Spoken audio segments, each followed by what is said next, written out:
Well, good morning. It's Monday morning update, and today we are Monday, August 17th. And I have some scripture for you from yesterday's sermon. I had a couple people ask me a little more about that passage, and so I thought, hey, I'll share it right now today. And so this is 2 Samuel chapter 11, and it's the story of David when he commits adultery with Bathsheba. And so, again, I'll read, like I did yesterday, I'll read the first couple verses, but then I don't know, I'll tell you the rest of the story. How about that? In the spring of the year, the time when kings go out to battle, and that sets the whole stage for this passage, is that the writer wants you in on something about where David should be. David should not be in his palace. He should not be in his mansion. He should not be on the roof. He should not be in Jerusalem. The writer has told all of us as readers now that in the spring of the year, the time when kings go out to battle, David sent Joab with his officers and all Israel with him, and they ravaged the Ammonites and besieged Rabbah, but David remained at Jerusalem. So the writers let you know this is not right. And it happened, because David isn't where he was supposed to be. And it happened late one afternoon when David rose from his couch and was walking about on the roof of the king's house, that he saw from the roof a woman bathing, and the woman was very beautiful. And so the story goes, David asked about her. He finds out that this is Bathsheba, that she's married to Uriah. David doesn't care.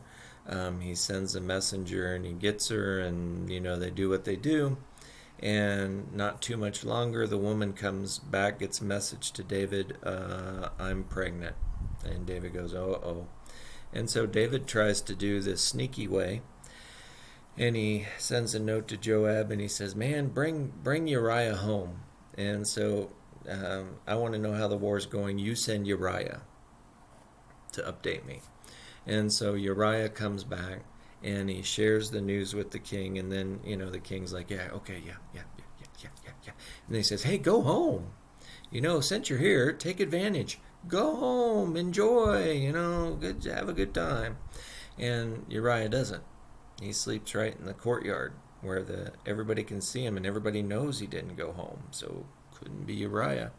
So the next night, David he gets him drunk, and then he says, hey, go home, enjoy, thanks for coming, and all this stuff, that and the other.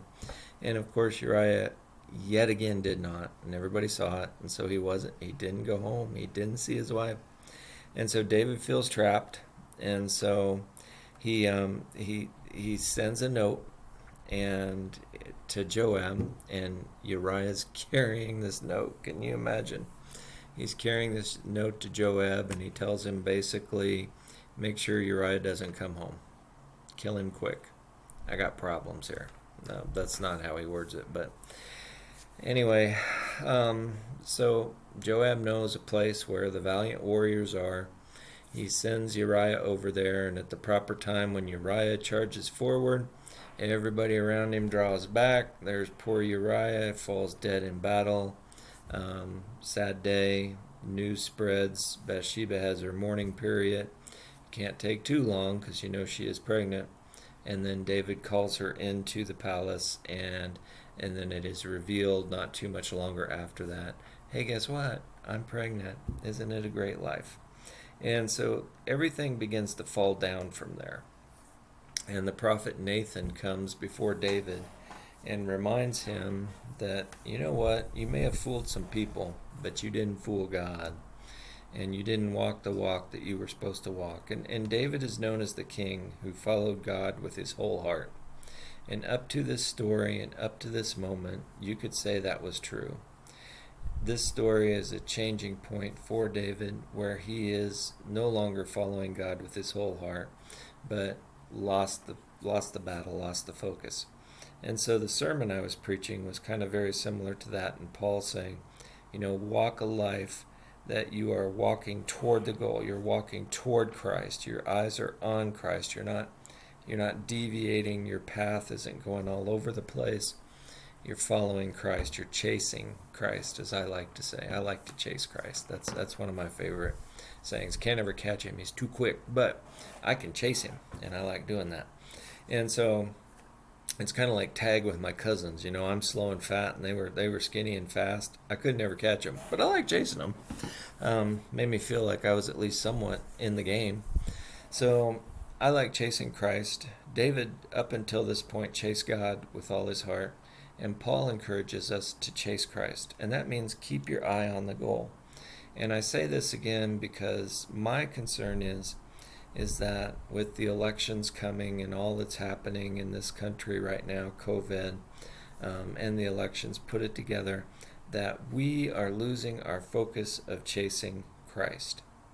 And so I encourage you, you can be aware of this stuff. Don't let it overwhelm or take the place of chasing Christ. That should always come first. And I felt it was important enough that I wanted to say it again to you all. So that's why I put it in there. Now, announcements wise, we do have a Bible study. There's a sign up sheet in the front if you want to sign up.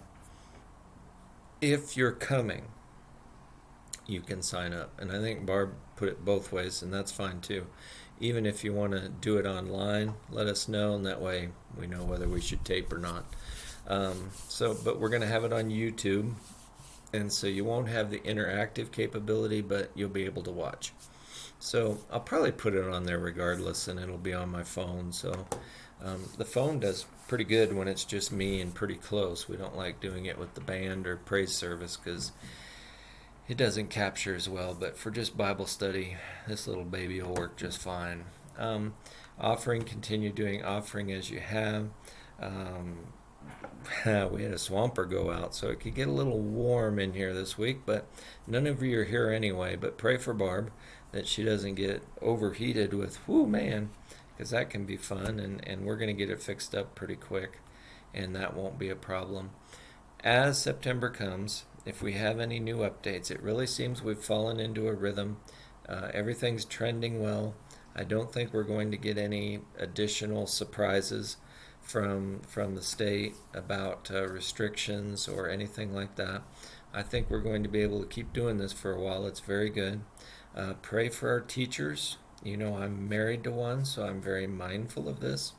Pray for our teachers as they go back to class, and pray for the kids as they come in, that all can be safe. We sure hope that everybody can be safe while they're doing this, and that's a big prayer for us. And then I like putting this out here early because I kind of got the elders later, but be sure you're reading Romans, elders, before we meet again. You've got plenty of time now, so no excuses. If you start reading now, you could read, let's see.